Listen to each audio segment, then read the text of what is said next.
talking all day all night 네가 말한 대로 나는 될 거야 rap star. Rum and root beer, Captain. Dude, I will take all of the rum and root beers. The story so far.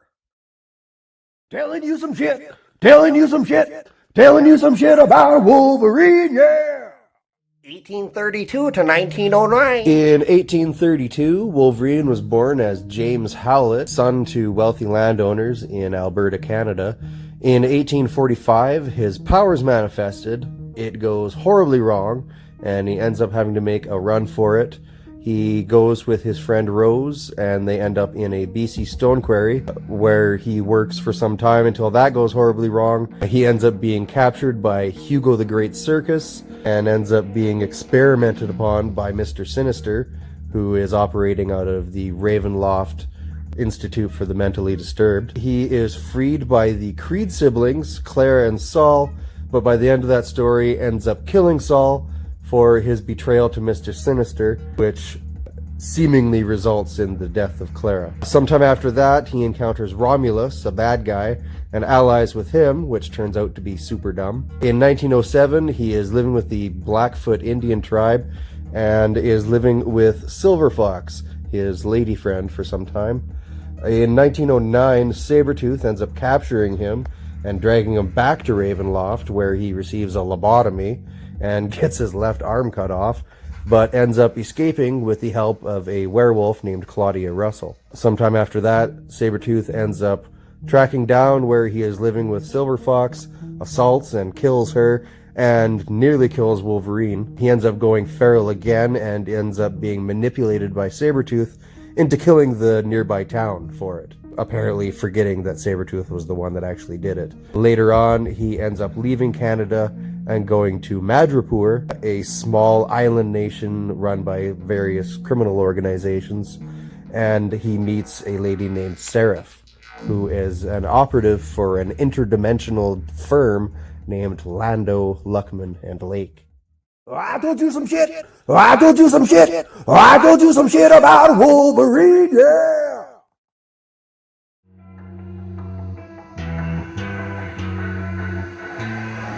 What you know about rolling down? Alright, and we are back with our second installment of Astronaut Annie's TV Talk.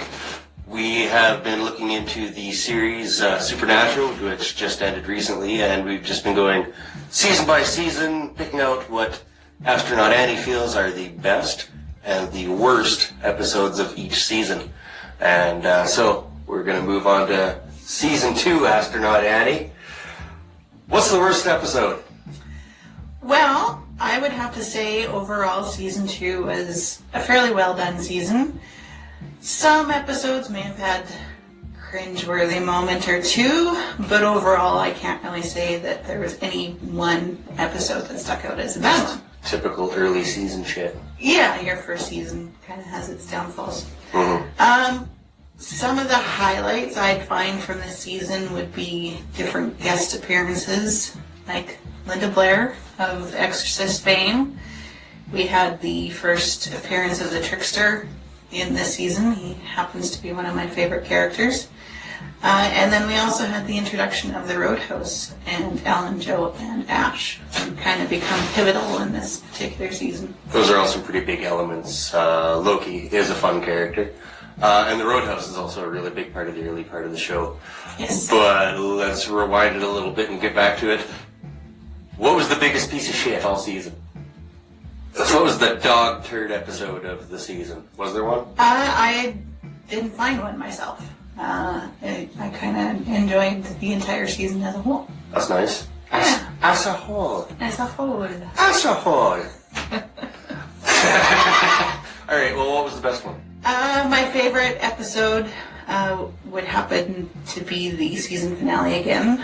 All Hell Breaks Loose Part 2. In this episode, you have Dean selling his soul to resurrect Sam, who died in the previous episode. Don't sell your soul, kids. Not a good idea. No. You also have the opening of the Devil's Gate, their father John being released from hell, which at this point they didn't know he was actually there. Had we seen him anywhere but in flashbacks until season 2? We saw him more towards the end of season 1, and he died at the beginning of season 2. Oh, right, there's that big car wreck. Yes, and he sells his soul in order to make sure that Dean survives. To save the day. Yes. Cool. Seems to be a family thing, selling their soul. They're really a self-sacrificing bunch. Yes. And so when the boys released John from hell, he helped them finally defeat Azazel and... Azazel, the yellow-eyed demon? Yes.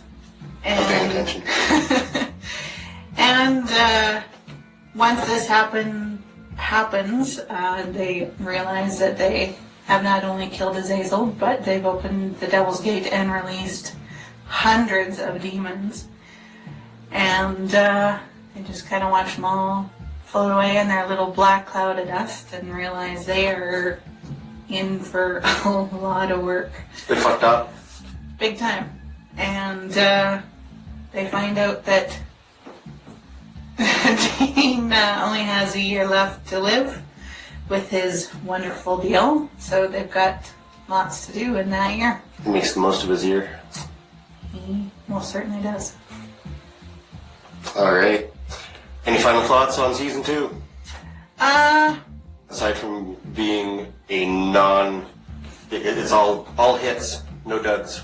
No real duds, no. I really did enjoy the season. It kind of really got its footing and dove in hard. Mm-hmm. The introduction of a few really good characters, nice supporting actors, it was great. The Roadhouse and everything. Like there's characters from there that pretty much all through the whole season. Yeah, sure. Or series, I should say. For the first part of the series, yeah. They played big parts in everything, so it was really nice. Really nice introduction. Awesome. Alright. Well, that's it. Goodbye, Astronaut Annie.